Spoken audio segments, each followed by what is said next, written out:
शुक्लाम्बरं धरं विष्णु शशिवर्णं चतुर्भुजं प्रसन्नवदनं ध्यायेत् सर्वविघ्नोपशान्तये। यस्य द्विरदवशाध्या पारिषद्याः परशतं विघ्नं निगृह्णन्ति सततं विश्वक्सेनं तमाश्रये। व्यासं वसिष्ठनाथपारं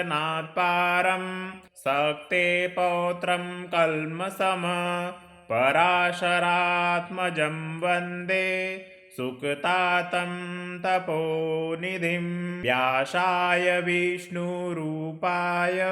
व्यासरूपाय विष्णवे नमो वै ब्रह्मनिधये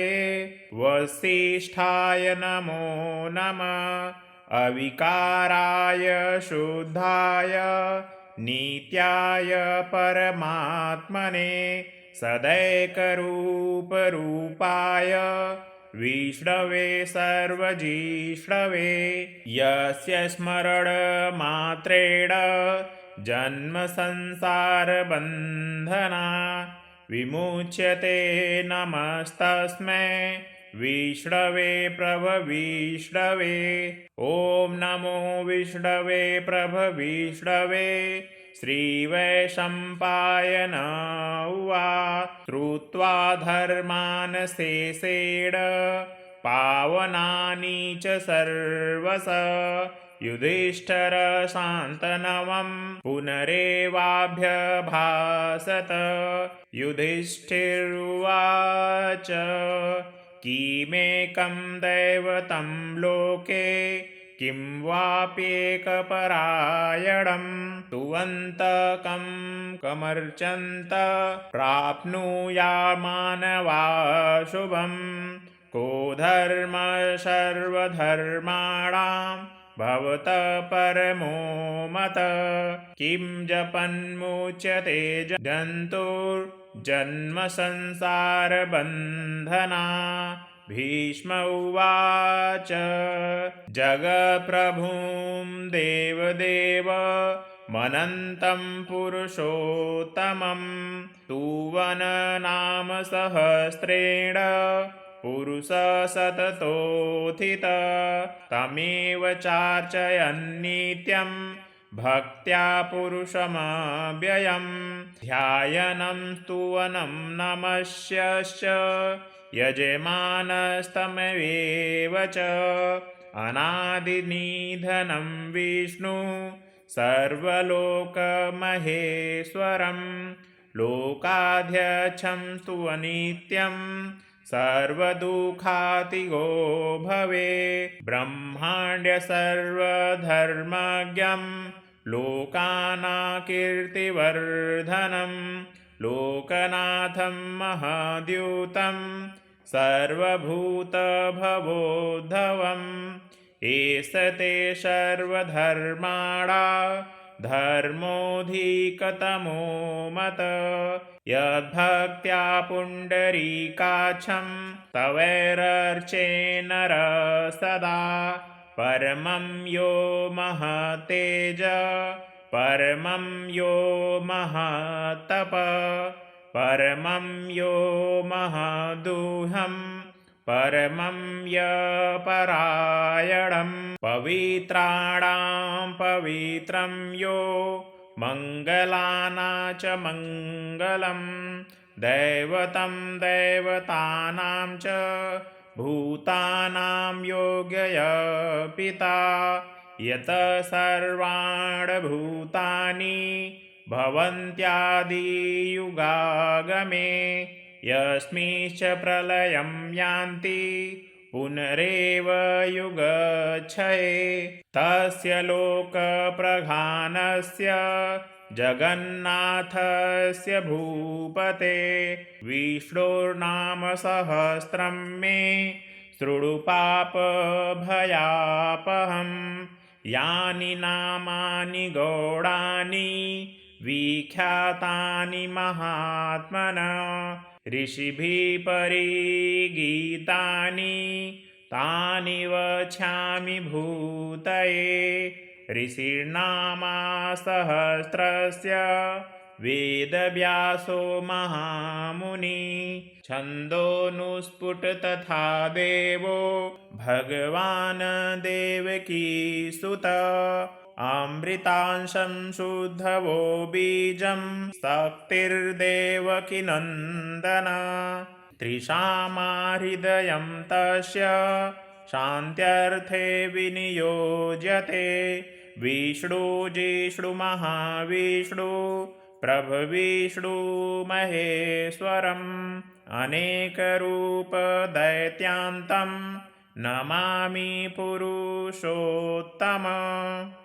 अस्य श्रीविष्णु दिव्यसहस्रनाम स्तोत्रमहामन्त्रस्य श्रीवेदव्यासो भगवान् ऋषि अनुष्टुप् छन्द श्रीमहाविष्णु परमात्मा श्रीमन्नारायणो देवता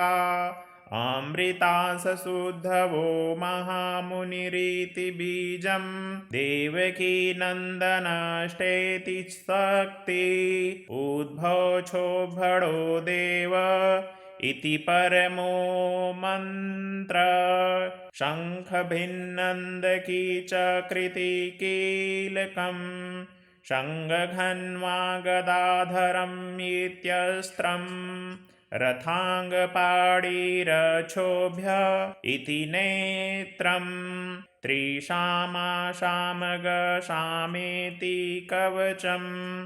आनन्दं परब्रह्मेति योनि ऋतुसुदर्शनकाल इति दिग्बन्ध श्रीविष्णुरूपपति इति ध्यानम् श्रीमहाविष्णु प्रीत्यर्थे सहस्रनाम स्तोत्रं पाठे विनियोग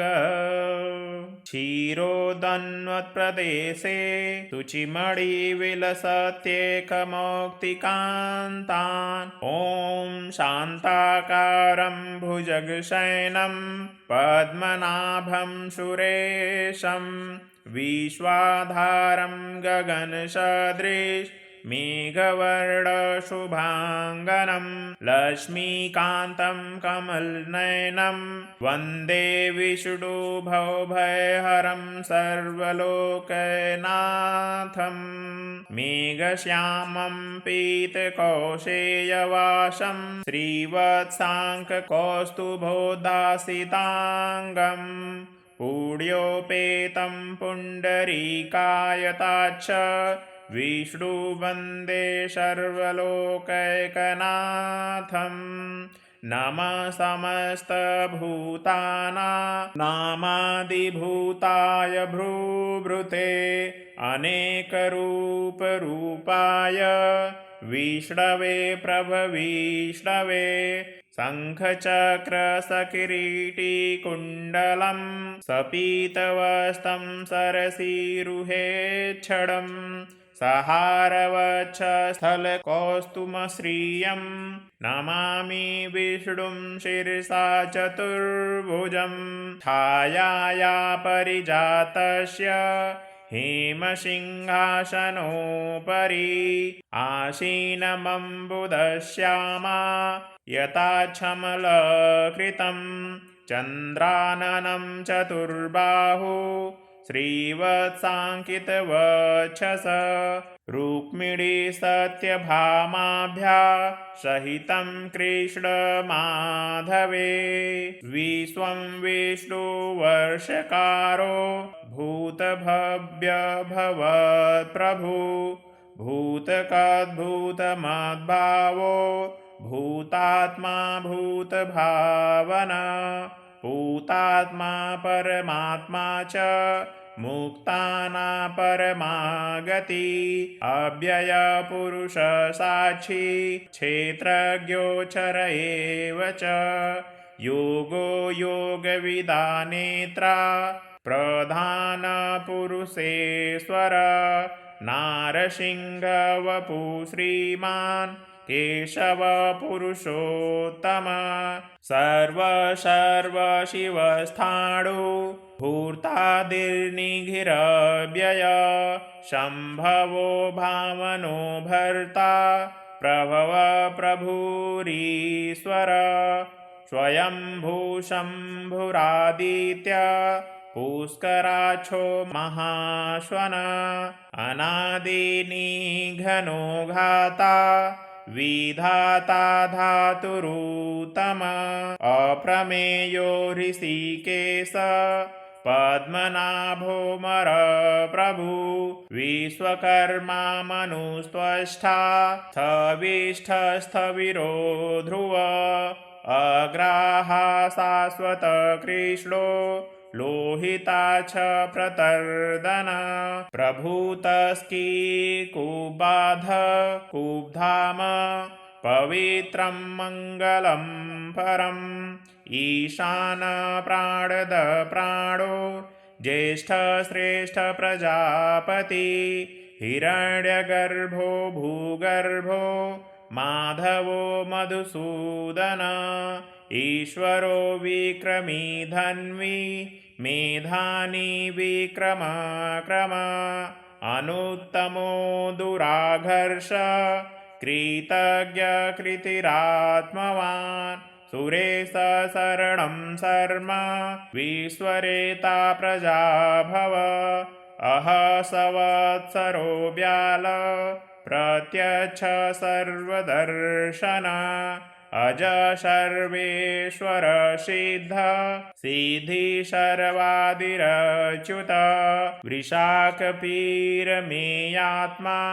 सर्वयोग विनिश्रित वसुर्वसुमना सत्यं समात्मा संमित शम अमोघ पुण्डरीकाक्षो वृषिकर्मा वृषाकृति रुद्रो बहुशिरावभ्रू विश्वयोनि शुचिस्रवा अमृत शाश्वतस्थाणु वरारोह महातपा सर्वग सर्वविद्यानु विश्वकसेनो जनार्दन वेदो वेद विज्ञाङ्गो वेदाङ्गो वेदवित् कवि लोकाध्यक्ष सुराध्यक्ष धर्माध्यक्ष कृताकृत चतुरात्मा चतुर्व्यूहं चतुर्द्रष्ट चतुर्भुज भ्राजिष्णु भोजनं भोक्ता सहिष्णु जगदादिज अनघो विजयतो जेता विषयोनि पुनर्वसु उपेन्द्रो वामन प्राशो मोघशुचिरूर्जित अतीन्द्र संग्रह सर्गो घृतात्मा नियमो यम वेद्यो वैद्य सदा योगी विरहा माधवो मधु अतीन्द्रियो महामायो महोत्साहो महाबल महाबुद्धिर्महावीर्यो महाशक्ति महाश्रुति अनिर्देश्य वपु श्रीमान् येयात्मा महादृघ् महेश्वासो महिर्भर्ता श्रीनिवास शतागति अनिरुद्ध सुरानन्दो गोविन्दो गोविन्दाम्पति मरीचिर्दन् मनोहंस सुपर्णो भुजगोत्तम हिरण्यनाभ पूतसा पद्मनाभ प्रजापति अमृत्यु सर्वदिक्सिंह सन्धाता सन्धिमां स्थित अजो दुर्मणस्तास्ता विश्रुतात्मा सुरारिहा गुरुर्गुरुतमो धाम सत्य सत्य पराक्रम निमिषो निमिष सग्वि वाचस्पतिरुदारधि अग्रणी ग्रामणी श्रीमान् न्यायो नेता समीरण सहस्रमृगा विश्वात्मा सहस्राक्ष सहस्रपात् आवर्तनो नृवीतात्मा संवृत्य सम्प्रदमर्दन अह सर्वतको वैः रनिलो घरडीघर सुप्रसाद प्रसन्नात्मा विश्वग्निभूर्गवीभुः सत्कर्ता सकृत साधु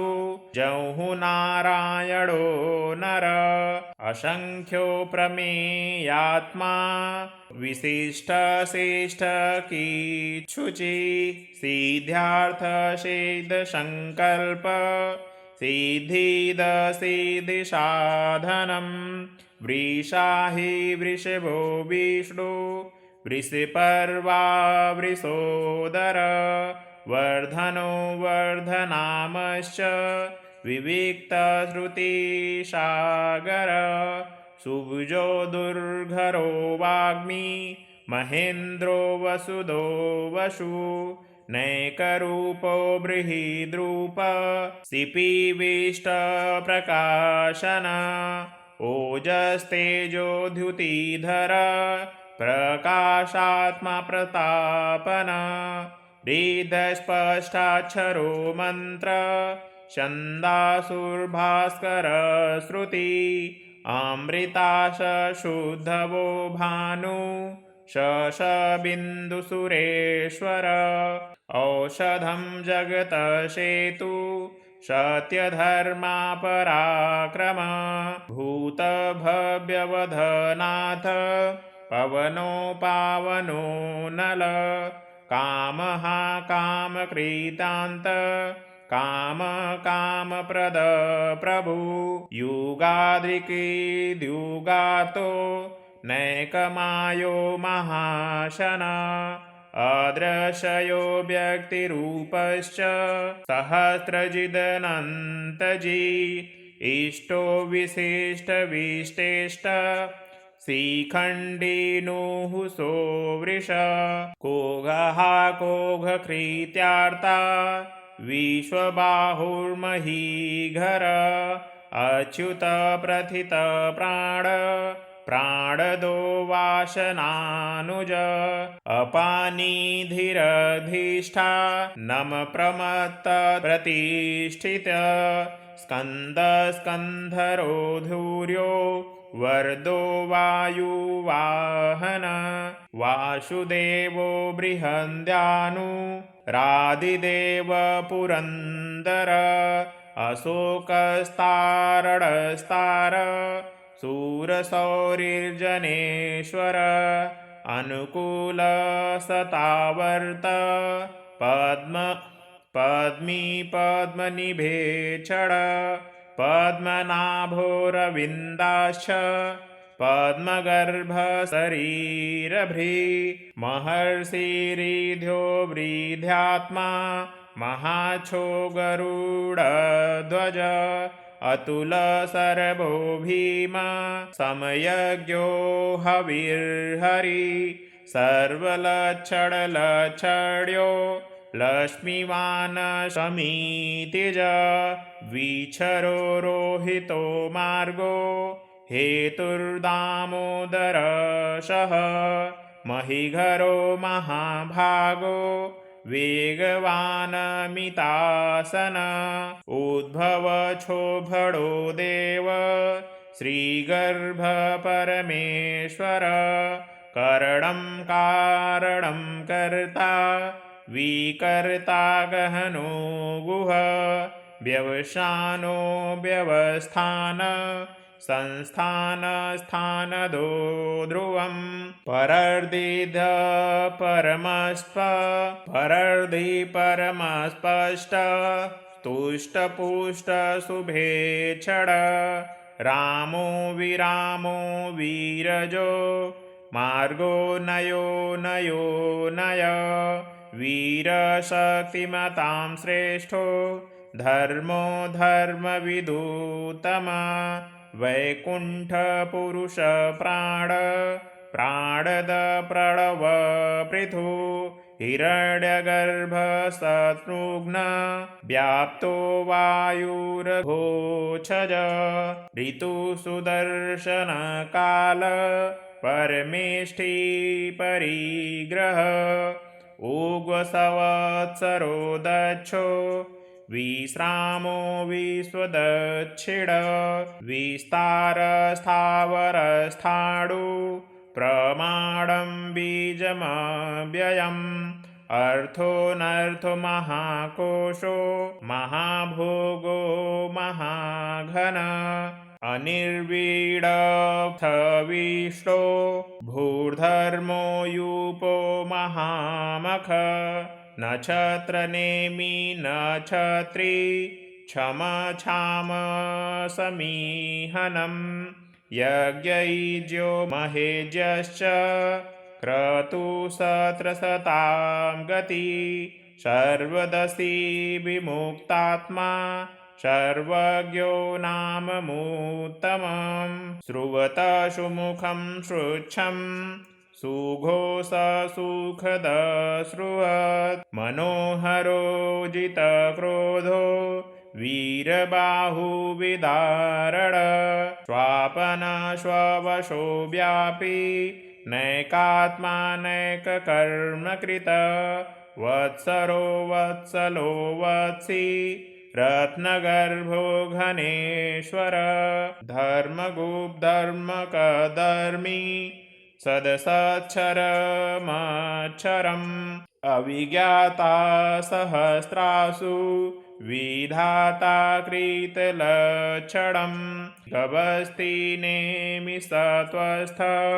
सिंहो भूतमहेश्वर आदिदेव महादेवो देवेशो देवभूदुरु उत्तरो गोपति गोप्ता ज्ञानगम्य पुरातन शरीरभूत भोक्ता कपीन्द्रो भूरि दक्षिण सोमपो मृतपशोम पुरुजित् पुरुषोत्तम विनयो जय सत्यघ्नो दार्शाः सत्त्वसम्पत्ति जीवो विनयिता साक्षी मुकुन्दो मितविक्रम अम्भो निधिरनतात्मा महोदघीशयोऽन्तक अजो महार्हस्वभाव्यो जितमित्रप्रमोदन आनन्दो नन्दनो नन्द सत्यधर्मा त्रिविक्रम महर्षि कपिलाचार्य कृतज्ञो मेदिनीपति त्रिपदस्त्रिदशाध्यक्षो महाशृङ्गकृतान्कृत महावराहो गोविन्द सुषेण कनकाङ्गदी गुहो गभीरो गहनो गुप्तस्कचरगदाधर वेदाश्वाङ्गुजितो कृष्णो दृढशङ्कर्षणोच्युत वरुडो वारुडो वृक्ष पुष्कराक्षो महामना भगवान् महानन्दी वनमाली हलायुध आदित्यो ज्योतिरादित्य सहिष्णुर्गति सत्तम सुघन्वाखण्डपरसुधा रुडोदवीरणप्रद दिवस्पृक सर्वज्ञाशो वाचस्पतिरयो निज त्रिशामा शामगशाम निर्वाणं भेषजम्भिष संन्यासकृच्छम शान्तो निष्ठा शान्तिपरायण शुभांग शान्तिदस्रष्टा मुकुदं कुवलेशय गोहितो गोपति गोप्ता वृषभाक्षो वृषभ्रिय अनिवर्ती नृवीतात्मा संक्षेप्ता क्षेमकृच्छिव त्रिवत्सवच्छा श्रीवास श्रीपति श्रीमतावर श्रीदशीष श्रीनिवास श्रीनिध श्रीविभावन श्रीधर श्रीकर श्रेय श्रीमालोकत्रयाश्रय स्वच्छस्वङ्गसतानन्दो नन्दिज्योतिर्गणेश्वर विजितात्मा विधेयात्मा सत्कीर्तिछिन्नसंशय उदीर्ण सर्वतश्चूर निशशाश्वत स्थिर भूषयो भूषयो भूति विशोकशोकनाशन अर्चिष्मानर्चितकुम्भो विशुद्धात्मविशोघन अनिरुद्धो प्रतिरस्य अनिरुद्धो प्रतिरथ प्रद्युम्नोमित विक्रम कालनेमि निहावीर शौरिशूरजनेश्वर त्रिलोकात्मत्रिलोकेश केशव केशिहा हरि कामदेव कामपाल कामिकान्तकृतागम अनिर्देश्य वपु विष्णु वीरो धनञ्जय ब्रह्मण्यो ब्रह्मकृदं ब्रह्म ब्रह्म ब्रह्म विवर्धन ब्रह्मविद्या ब्राह्मणो ब्रह्मी ब्रह्माज्ञो ब्रह्मण ब्रह्मविद ब्राह्मणो ब्रह्मी ब्रह्माज्ञो ब्रह्मण प्रिय महाकर्मो महाकर्मा महातेजा महोरग महाकृत्यो महायज्वा महायज्ञो महाह्रवी स्तव्यस्तव्यप्रियस्त्रोतं स्तुतिस्तोतारणप्रिय पूर्णपूरयिता पुण्यं पुण्यकीर्तिर्नामय मनोजवस्तीर्थकरो वसुरेता वसुप्रद वसुप्रदो वसुदेवो वसुप्रदो वासुदेवो वसुषुमना हवि सद्गति सत्कृति सत्ता सद्भक्ति सत्परायण सुरसेनो यदुश्रेष्ठ सन्निवास सुयामुन भूतवासो वासुदेव सर्वासुनीलयो नल दर्पः दर्पदो दृतो दुर्धरोऽथापराजित विश्वमूर्तिर्महामूर्ति दीप्तमूर्तिर्मूर्तिमान् अनेकमूर्तिरव्यक्त सत्मूर्ति सनातन एकोनैकशवकः किं यत तत्पनुत्तम लोकबन्धुर्लोकनाथो माधवो भक्तवत्सल सुवर्णवर्णो हेमाङ्गो वराङ्गश्चन्दनाङ्गदी विरहाविषमशून्यो घ्रीताशिरचलश्चल अमानिमानदो मान्यो लोकस्वामी त्रिलोकधृक सुमेघामेघजो धन्य सत्यमेघाघराघर तेजो वृषोधुतिधर सर्वशस्त्रभूतावर प्रग्रहो निग्रहो व्यग्रो नैकशृङ्गो गदाग्रज चतुर्मूर्तिश्चतुर्बाहु चतुर्व्यूह चतुर्गति चतुरात्मा चतुर्भाव चतुर्वेद विवेकपा समावर्तो नृवीतात्मा दुर्जयो दुरतिक्रम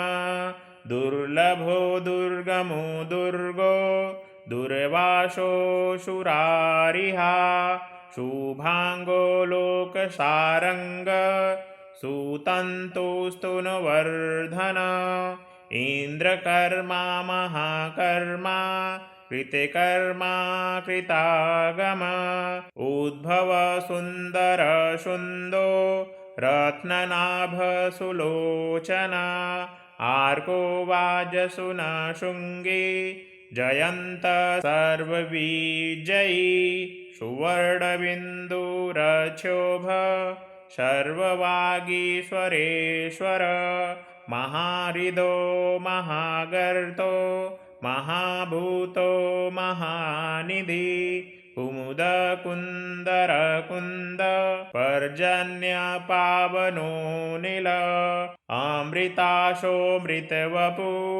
सर्वज्ञ सर्वतोमुख सुलभ सुव्रत सिद्ध शत्रुजिच्छत्रुतापन न्यग्रो गोदुम्बरोध्वस्थ निषूदन सहस्रार्ची सप्तजिह्व सप्तेघा सप्तवाहन अमूर्तिरनघोचिन्त्यो भयकध्यनाशन अर्डुबृहकृशो स्थूलो गृढभूनिर्गुणो महान् आघृतस्वघृतस्वास्य प्राग्वासो वंशवर्धन भारघृतकथितो योगी योगीश सर्वकामद आश्रमश्रमणक्षाम सुपर्णो वायुवाहन धनुर्धरो धनुर्वेदो दण्डोऽयमयितादम अपराजित सर्वशहो नियन्ता नियमो यम सत्त्ववान् सात्विक सत्य सत्यधर्मपरायण अभिप्राय प्रिहार्योः प्रियकृत प्रीतिवर्धन वही या गति ज्योतिः विहाय सगति ज्योति सुरुचो बहो भूर्भुव रविविरोचन सूर्य सविता रविलोचन अनन्तो हूत भूग्भोक्ता सुखदो नैकजोग्रज अनिर्विड सदामर्षि लोकाधीष्ठनमद्भुतं सनासनातम कपिल कपिरव्यय स्वस्तिद स्वस्तिद स्वस्ति स्वस्ति भूक्व स्वस्ति दक्षिण आरोध्य कुण्डलीचक्र विक्रमूर्जितशामन सप्तादिगशब्दशः शिशिर शर्वरीकर अक्रूरपेशलो दक्षो दक्षिणछमिडावर विदत्तमो वीतभय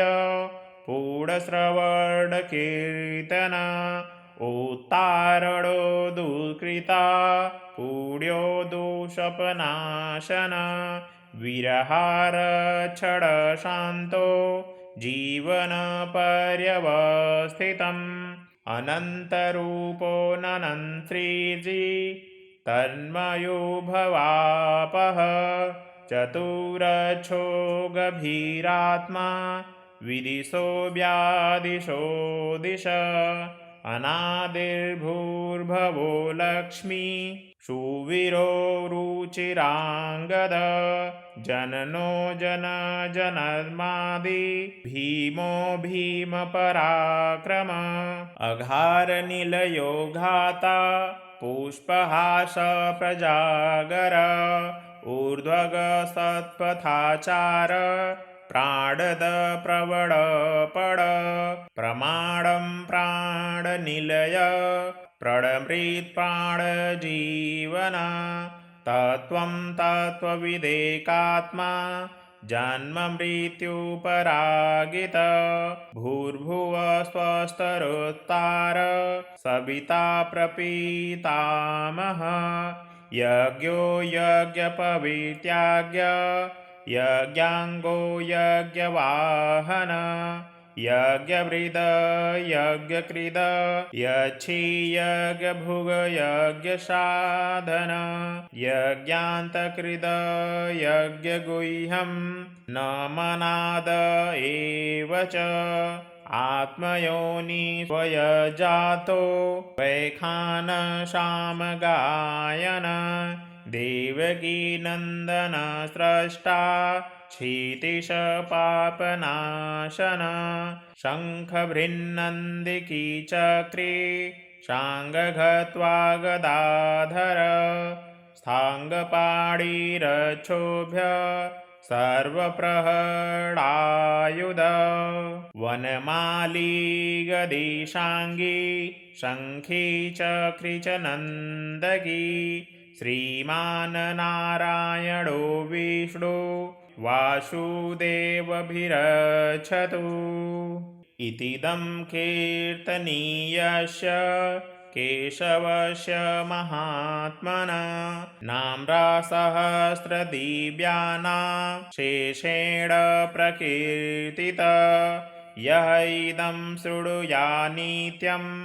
यस्यापि परिकीर्तये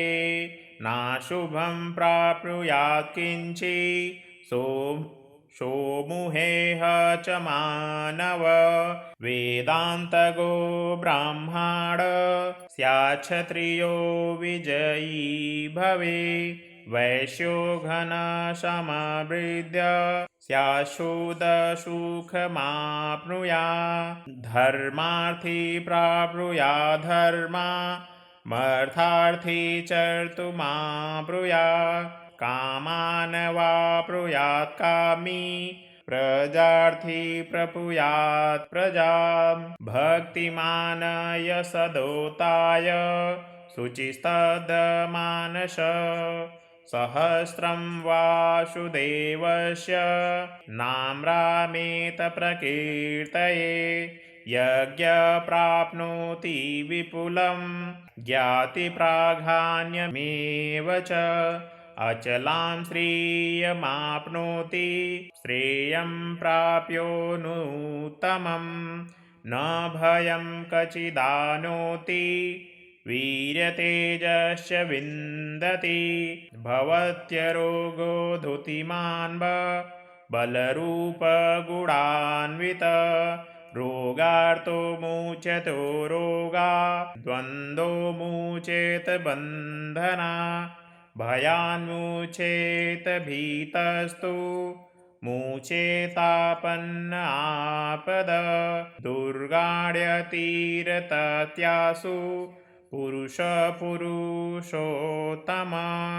सुवन्नाम सहस्रेण नित्यं भक्तिसमन्वित वासुदेवाश्रयो मात्यो वासुदेवपरायण सर्वपापविशुद्धात्मा याति ब्रह्मसनातनं न वासुदेव भक्तानां शुभं विदे कचित् जन्ममृत्युपराव्याधि भयं नैवोपजायते इमस्तव मगीयान सद्भक्तिसमन्वित पूजेतात्मसुखशान्ति श्रीकृतिस्मृतिकीर्तिभिः न क्रोधो न च मात्सर्य न क्रोधो न च मात्सर्य न लोभो नाशुभामति भवन्ति कृपुण्याना भक्ताना पुरुषोत्तमे द्योसचन्द्राकनक्षत्रा खदिशो भूमिहोदगी वासुदेवस्य वीर्येण विघृतानि महात्मना सुरारासुर्गन्धर्व सयछोरगराक्षसं जगदेशे वर्ततेदं कृष्णस्य सचराचरम् इन्द्रियाणि मनोबुद्धि सत्त्वं तेजोबलघृत वासुदेवात्मकान्याहुः क्षेत्रं क्षेत्रज्ञ एव च सर्वागमानामाचार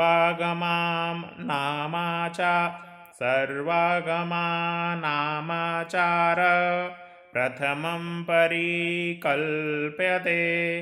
आचार प्रभवो धर्मो धर्मस्य प्रभुरच्युत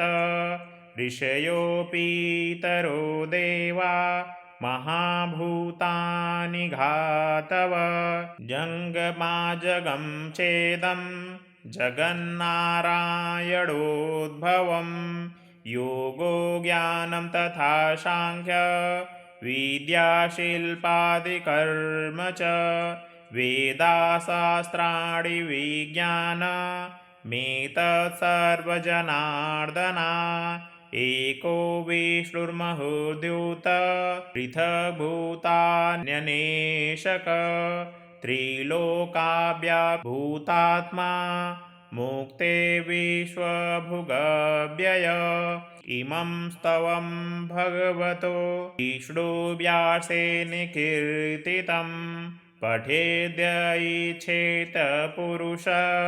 श्रेयः सुखानि च विश्वेश्वरमजं देव जगतः प्रभुमव्ययम्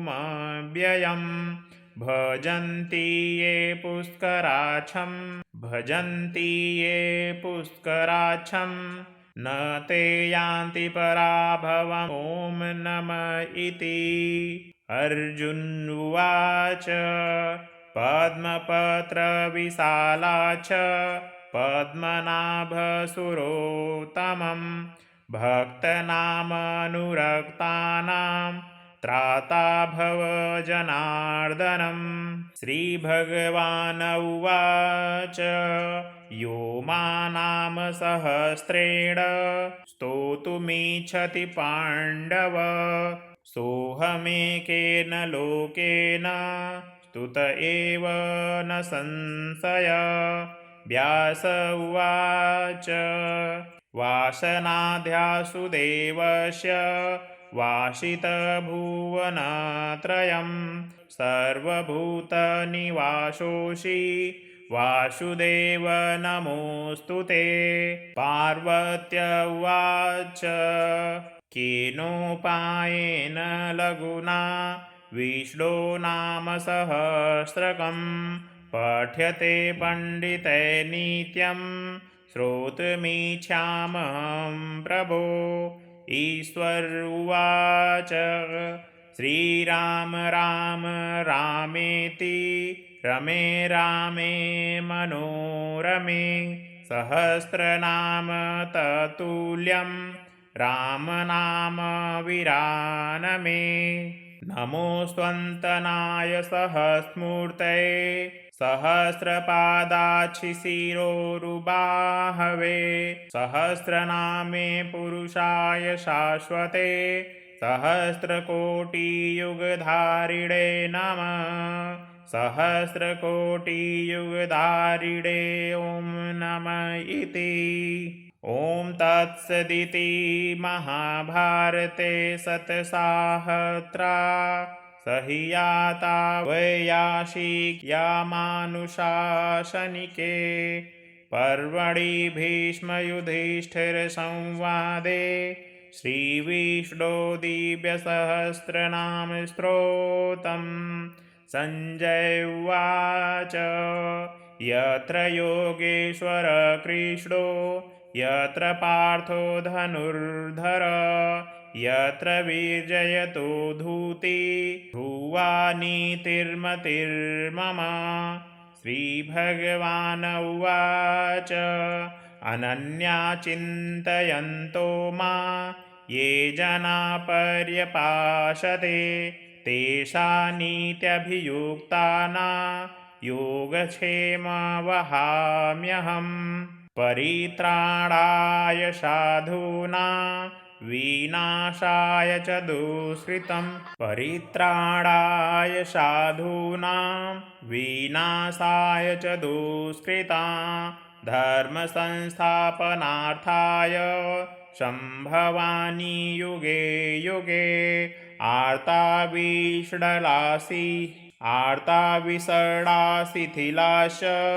भीता घोरेषु च व्याश्रुतिवर्तमाना संकृत्य नारायणशब्दमान्त्र विमुक्तस्त्रासुखिनो भवन्ति कायेन वाचामसन्द्रेवैर्या बुद्धात्मना वा विकृते स्वभावात् करोमि यद्यत् सकलं परस्मै नारायणेति समर्पयामि इति श्रीविष्णुदिव्यसहस्रनामस्तोत्रसम्पूर्णम्।